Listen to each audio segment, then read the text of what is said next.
Bienvenidos estudiantes, mi nombre es Julián David Bustamante, soy docente del Tecnológico de Antioquia por el curso práctico de dibujo. Esta es nuestra segunda entrega en el cual veremos el tema de tipos de línea y tipos de acotación.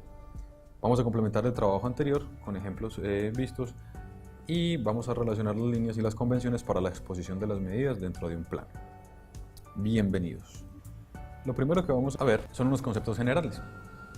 En este orden de ideas tendremos el uso de las líneas dependiendo del dibujo, los elementos de una cota, las formas correctas que tenemos para acotar y expresar esas líneas, y los elementos de escalado para transformar nuestros dibujos en tamaño dependiendo de las formas normales y de cómo los vamos a proyectar en nuestro dibujo, en nuestro plano.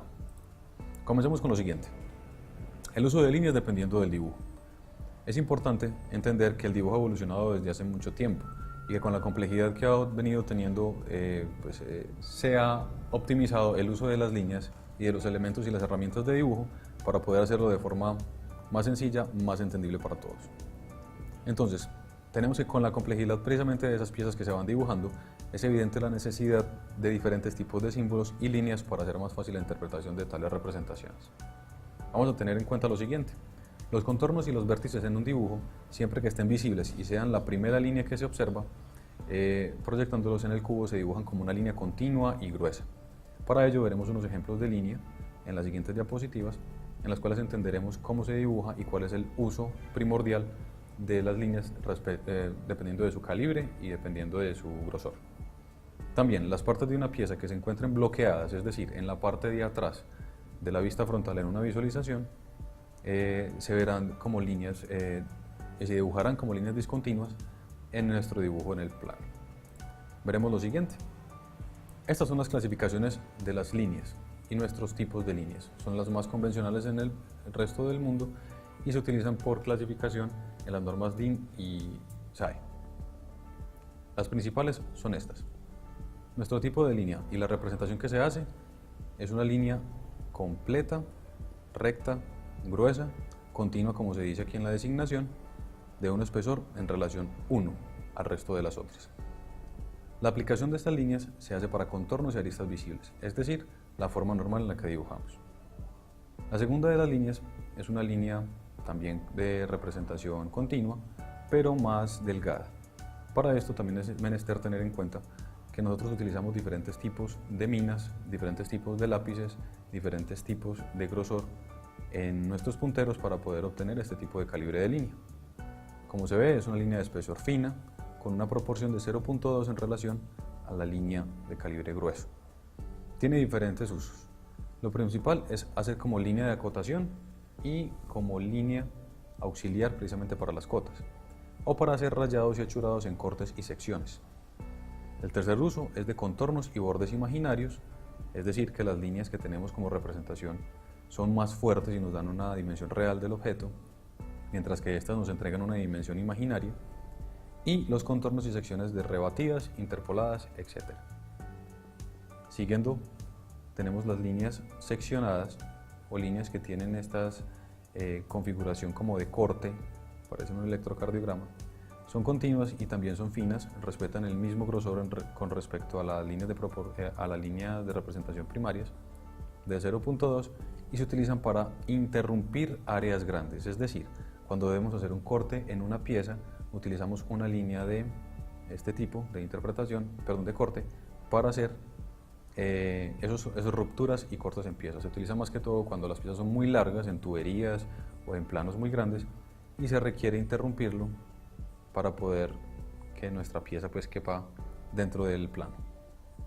Nuestra siguiente línea es una línea de representación continua también, un poco más gruesa que las líneas anteriores, pero sin utilización de instrumentos. Esta línea se utiliza principalmente para hacer interrupciones de vistas y cortes parciales.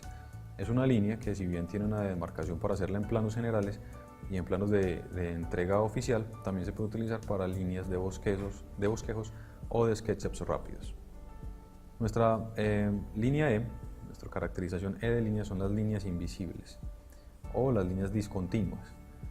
Se designa como una continuidad de trazos, generalmente a la misma distancia todos. La intensidad es media y también se hace a una proporción de 0.2 en relación a nuestra línea principal. ¿Para qué se utiliza principalmente? Para contornos, aristas y líneas ocultas. Es decir, de lo que hablábamos anteriormente, las vistas o las aristas o los elementos que estén ocultos dentro de una vista o en la parte de atrás de un objeto se representarán con este tipo de líneas. También los agujeros, los huecos, etc.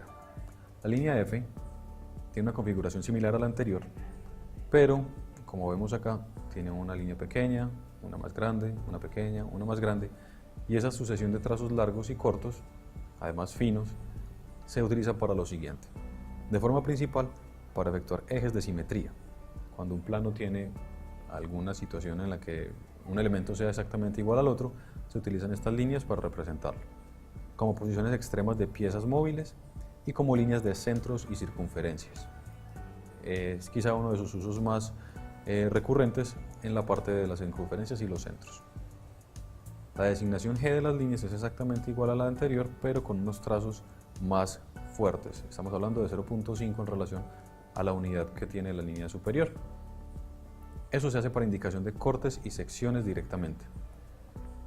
Aún más, una línea tipo H, como se ve aquí, tiene unos trazos largos y cortos, exactamente la misma designación geométrica que la anterior, pero es completamente gruesa, respeta la proporción de 1 con respecto a la línea principal y se hace para indicación de incremento o demasía, es decir, de menos a más. Podemos seguir con los elementos que tiene una cota. Es importante entender que las cotas y las acotaciones dentro de un sistema de planos y un sistema de dibujos siempre tienen que hacerse para que se facilite la visualización y la lectura de esas piezas. En tal motivo tenemos, en este ejemplo que hay aquí, dos formas en las que la misma pieza están acotadas y en las que se muestran longitudes diferentes. Aquí, como se ve, son distancias y longitudes. Leemos. La forma de indicar la información en un dibujo está reglamentada por varios institutos de control.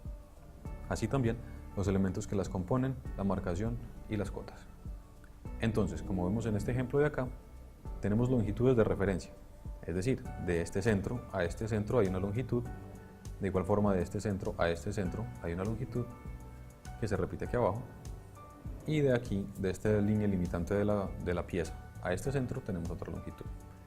En este caso, en cambio, tenemos una longitud externa que nos da una dimensión total de la pieza y a partir de ella una ubicación donde están estos diámetros, este diámetro y este diámetro. Veremos pues cuáles son los elementos básicos para la construcción de una cota. Si este es uno de los tramos de nuestra pieza, entendemos aquí cómo está respetada los calibres de línea que se explicaron anteriormente. Vemos una línea gruesa de contorno de calibre 1 y aquí una línea para partir nuestra cota. Es una línea continua, pero con un calibre un poco más bajo y sin una utilización de instrumentos de regla. También podemos entender aquí las líneas que se extienden desde la pieza para indicar cuáles son los límites de nuestra pieza. Las cabezas y puntas de flecha, como se ven acá, delimitan la distancia que la cota estará utilizando para demarcar la medida de esta pieza. Es decir, tenemos una línea auxiliar que se separan de la pieza, tenemos las flechas de la cota que indican dónde termina la distancia, tenemos la cifra de la cota, que es la que nos da la dimensión precisamente numérica del objeto, y tenemos la línea de cota, que es la que nos entrega nuestra acotación. Los siguientes siguen siendo elementos de acotación y líneas de cotas. Este es otro ejemplo en el que podemos ver cómo una pieza que tenemos con líneas gruesas tienen elementos de cota que se separan de la pieza. Este es otro sistema de acotación en el que las líneas de proyección no tocan la pieza, sin embargo tienen una distancia aproximada de 2 milímetros en la cual se hace una línea y se pone la cota y la medida respectiva sobre la línea de cota, que a su vez tiene las cabezas de flecha. Tenemos aquí las líneas de centro, nos indican dónde se ubica el centro de esta circunferencia. Tenemos la ampliación de la línea de referencia, que en este sistema de acotación no toca la pieza, pero sí sobresale un poco sobre la línea de cota. Las flechas, el desfase de líneas de referencia como mencionaba anteriormente, y los cruces de línea permitidos. En este sistema de acotación, si bien nuestra pieza es esta figura que tenemos acá, que parece una cuña, las cotas, las líneas de referencia de cotas suben y también pasan. Este cruce está permitido siempre que sean líneas de referencia de cotas o auxiliares. Nunca una línea de cota debe hacer un paso por dentro de la pieza, porque estaría interrumpiendo la limpieza del objeto.